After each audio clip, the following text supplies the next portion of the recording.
I'll bet you've heard of the name Mopar, but I'll also bet that unless you're a hardcore Chrysler fan, you really don't know much about it. Me neither.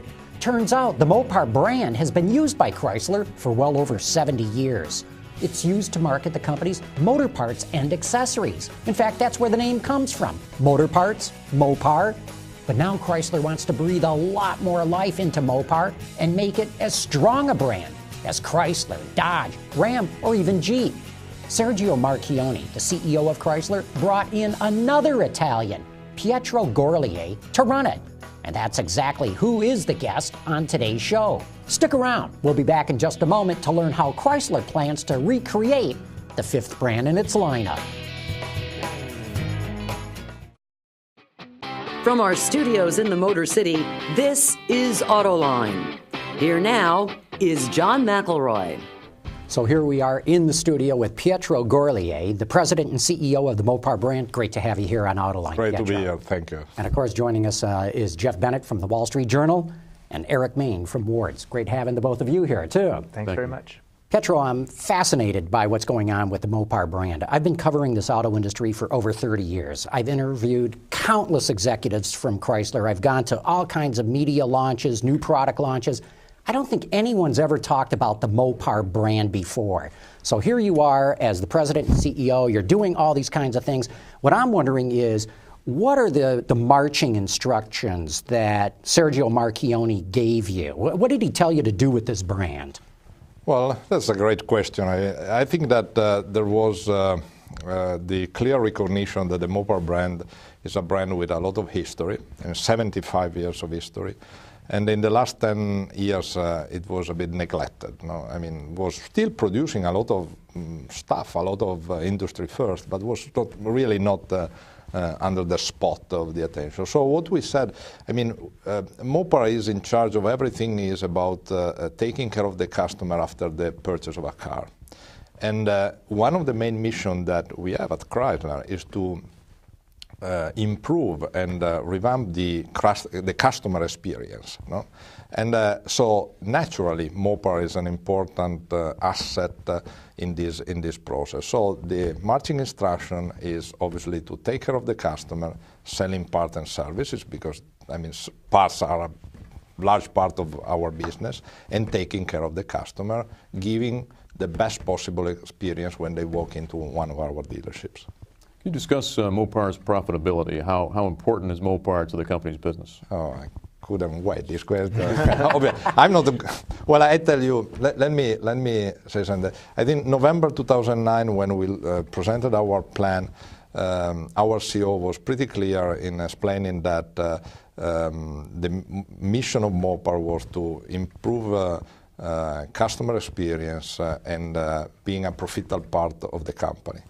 If I'm still here after 2 years, it means that we are probably profitable. You're profitable now, though. You're profitable now. But I was also wondering, too, in Mr. Marchionne's discussions with you, in just bringing Mopar out as a separate brand, the thinking there was just what? To put this in the spotlight? I know it had faded, as you had said, but by putting it into the spotlight, what did that do that was different, do you think? Well, I think one of the main principles of our CEO is that when you have a brand, you need really to focus on the DNA of the brand. This is absolutely true with our other brands, Ram, Dodge, Jeep, Chrysler. Every of these brands have a different DNA, so they are managed differently, targeting different customer bases. Once you have another brand like Mopar, with a large following of enthusiasts, you need to run it as a brand. You cannot just forget that there are hundreds of thousands of enthusiasts in the market. Actually, we have more than 300 enthusiast clubs around the US. We have 4 independent magazines, I mean, that we don't control. They use the Mopar name. We gave them the opportunity to use just to reach this large following of enthusiasts. So you need to be very specific in all the action that you do to be aligned with the brand DNA. And the Mopar DNA is adding value to our brands, both in terms of customer experience or in terms of providing accessories to expand the possibility of personalization of our cars and providing service in our dealerships. But you're taking it to a level that I don't think has ever been taken yet before at Chrysler. And what I'm speaking at specifically is you have come out with a Mopar branded car. You took the Dodge Challenger, did all these modifications to it, but it doesn't say Dodge on it. It says Mopar. Explain some of the thinking and some of the other vehicles that you're going to do. Yeah, and that is an interesting story because you can find a lot of books about the Mopar cars. And I told you already once that when I came on board, my team gave me this bunch of books to read because they were afraid that this Italian coming from Europe, not knowing the Mopar brand. So I started reading all these books, and it is absolutely clear that there is an immediate connection between, above all, Dodge and Mopar. And people are using the two brands, easily referring to Mopar cars. So I said, well, we have a lot of Mopar cars, but no one of these cars have really the Mopar logo on. There may be some sticker, there may be some wrap, but there is not the logo as the main. So I called Ralph Gill. He's a car nuts. So I said, what do you think if we take a car and we create a Mopar car? And that is when we conceived the Mopar 10.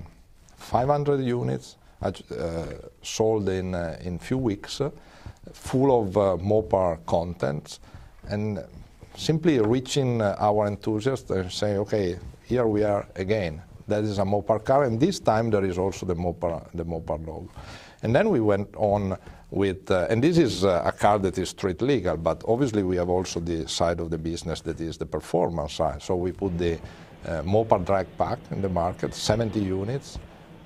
We dropped a V10 engine, taking the engine of the Viper and dropping the V10 engine into a Challenger for pure drag racing. Just for this is not for the street, just for the drag. This is for the street.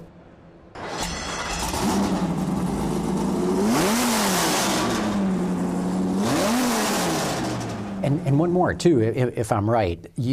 Ram, the truck brand at Chrysler, has shown a high-performance off-road truck they're calling the Ram Runner. Is that part of Mopar as well? Absolutely, absolutely. Another interesting story. We took the Ram and we started developing a kit. It started like okay, what we can do with a Ram. No? We were going every year on the Moab desert for the Jeep Safari, and we say, okay, what we can do with a Ram. No?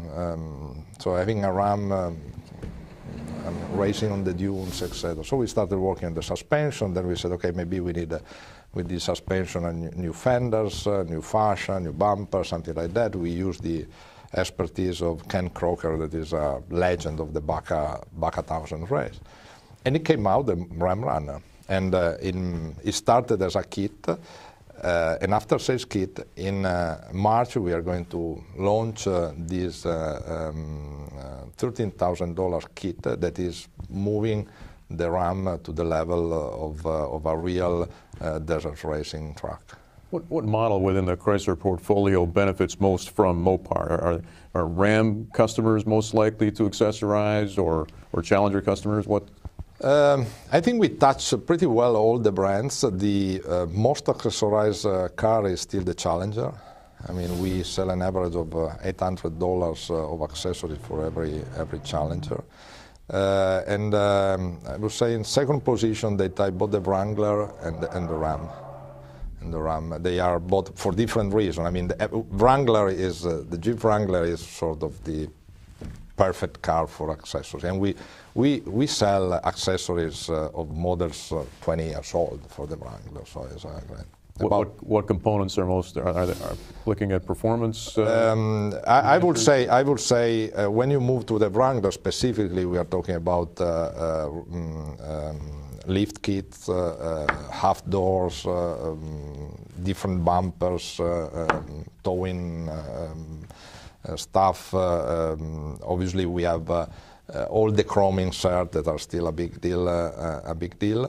When you move to the Ram, the typical accessories, the side steps, for instance, bed liner, And Challenger, you move more in the performance or air-cooled intakes or vented hoods. And then you have all the other accessories that are not really related to performance, like floor mats, slash guards, or whatever. I mean, we are normally launching with every new model out of the gate about 120 accessories for each car. And actually in 2011 we are considering the number of vehicles that we have launched, to put in the market another 1,000 accessories. And are you finding that customers are getting that done at the dealership, or are you finding that it's now spreading, that more customers are doing it themselves, kind of? I think it depends from the type of customer. First of all, we have also the possibility to install some of the accessories near the plant, so we have upfit centers, and that is very important, because one of the key elements of selling accessories is having the possibility to display the accessory on the car or the truck. So the dealers can order, for instance, a RAM already with a bed liner in and having it delivered to the dealership. A lot is still at dealer level. The do-it-yourself is above all for the Wrangler, typically, where you have the typical Wrangler customer is a customer that every year buys something new. No, it's like some Valentine's Day gift for a Wrangler customer. So every year you add something. And in that case, there is a lot of do-it-yourself. Isn't one of the keys to cracking the market of accessories is getting it baked into the financing of a vehicle? I mean, because typically if you're talking $800 and you spread that over a 3-year lease or a 5-year loan, it's not that expensive on a monthly basis. But you got to get the customer, and even more importantly, the salespeople in the dealership to be able to sell it that way. What are you doing to try to do that? Well, we have created what we call the Headquarters Accessory Club. That is a club that the dealers can join, and where we give all the tools to the salespeople to be able to sell accessories to the customers. But you touched a very important point.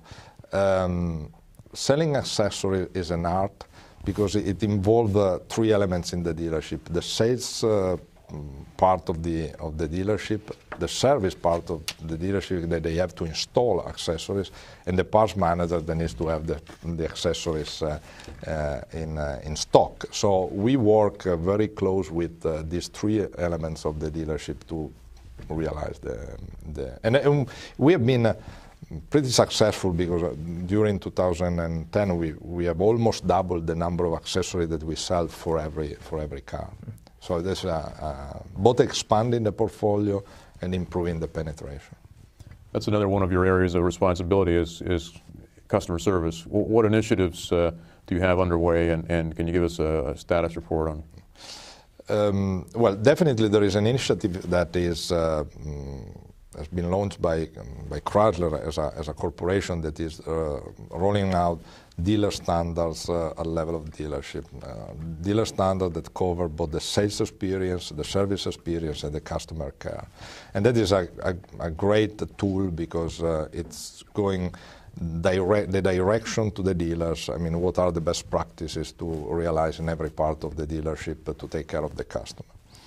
The other important initiative is the relaunch of the activity in the service lane. We have relaunched actually, because it was already existing, but it was sort of lagging without a lot of push, what we call the express lane concept.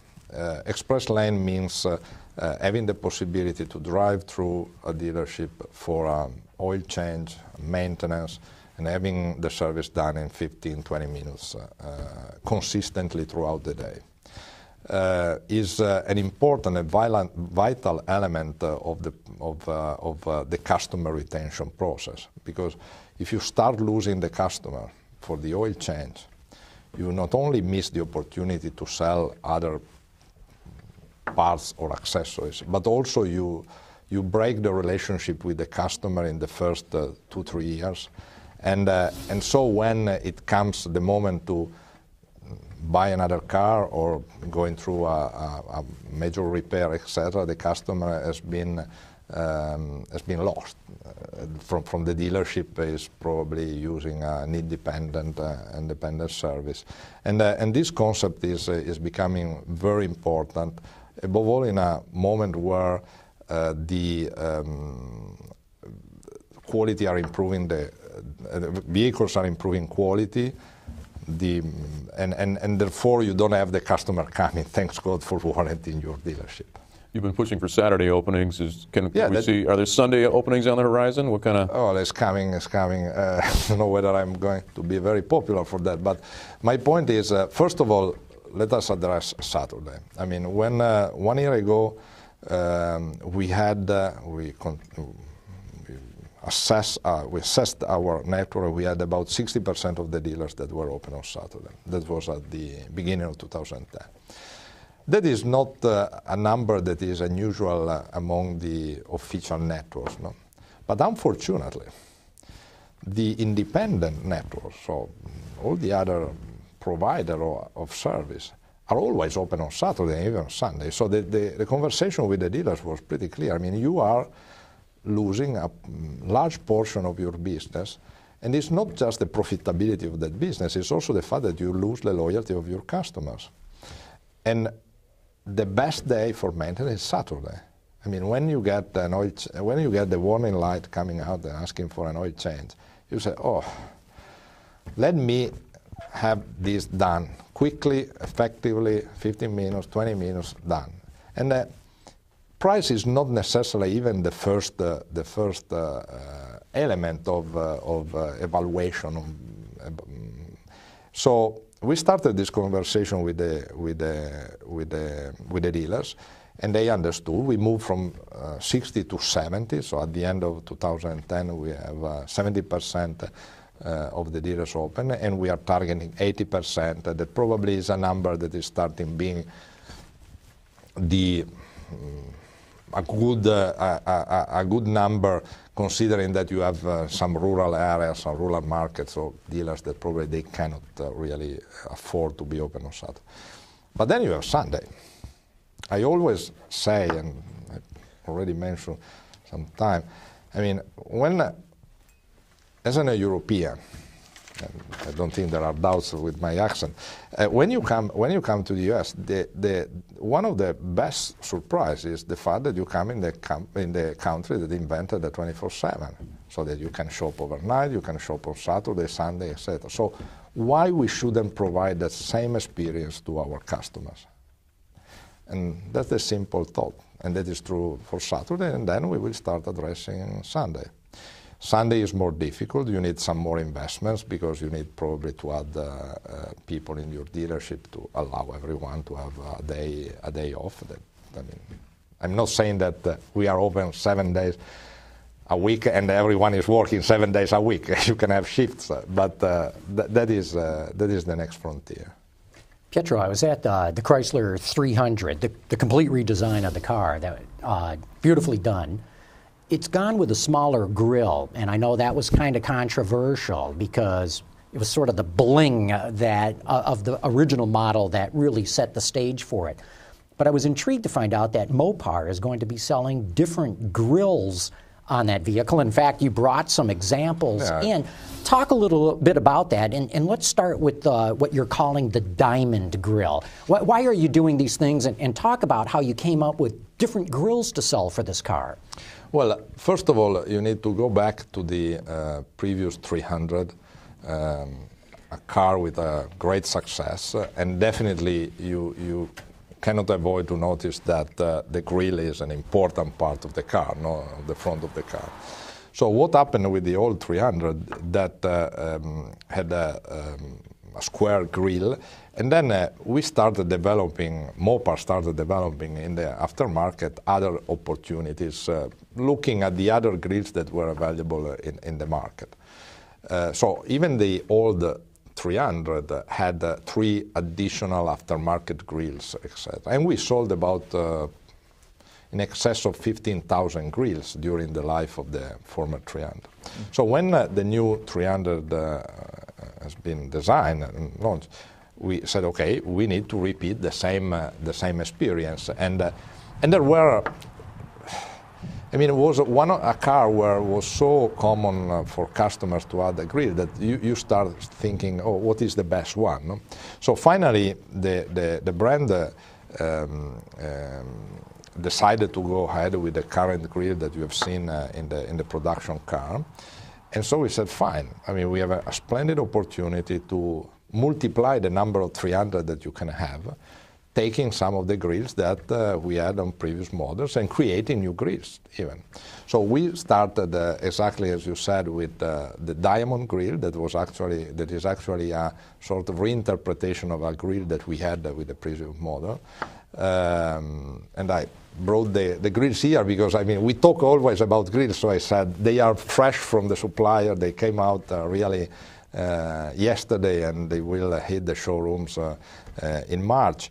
And that is part of our heritage, and very, very impressive grill with, it's all aluminum casted. I mean, these are not plastic. There's not plastic inside that grill, except. Okay, and then you've got this other one called 13 bars. The 13 bars is a new one. So we said, okay, and this was a specific development with the product design office. We went there, we started with, you know, when you talk with design, there's always a problem because they have designed a car. So when you start saying, okay, what else can we do? Say, no, it's already perfect. No, but there is a market outside. That is one of the elements of Mopar. We have the responsibility to design and develop accessories. So we can sort of add something to what has been designed by the design office and the brand. So the 13, again, aluminum cast, a different look that will be is going to be really a new grill.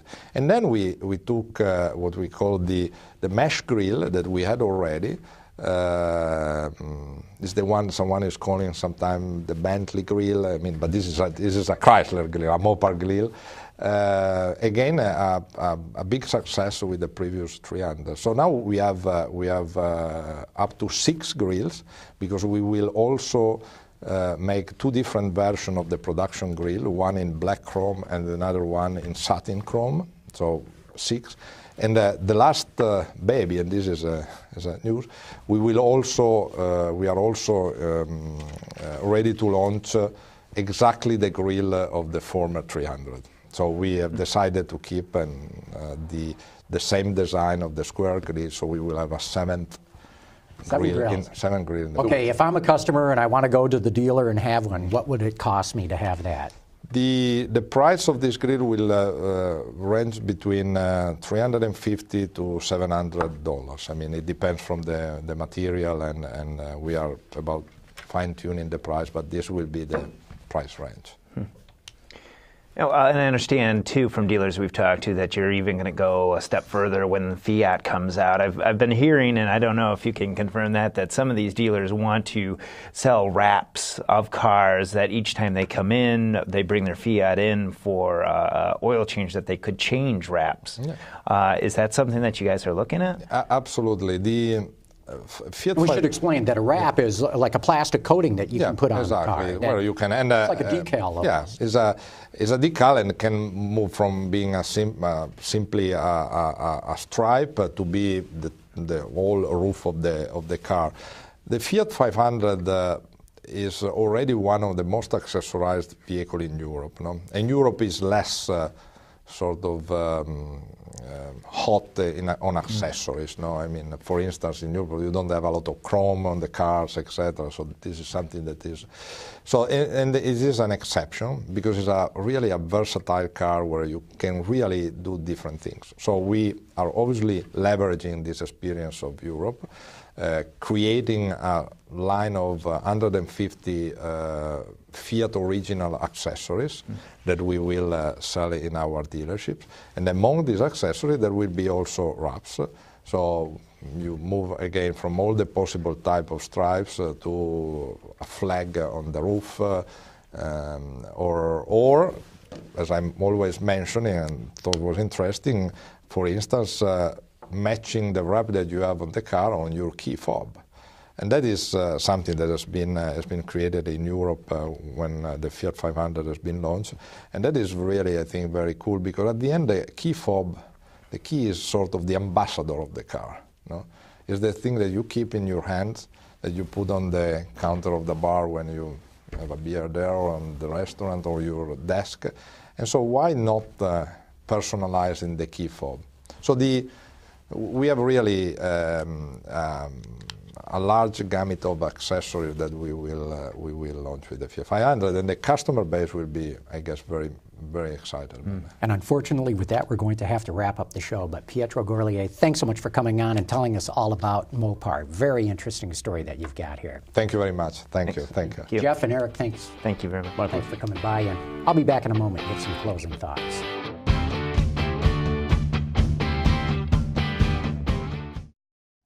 I'm fascinated by what Chrysler is doing with the Mopar brand, especially coming out with cars that carry the Mopar name. And the move to keep dealerships open on Saturdays and Sundays is certainly newsworthy, but time will tell if Mopar can really compete with independent service shops.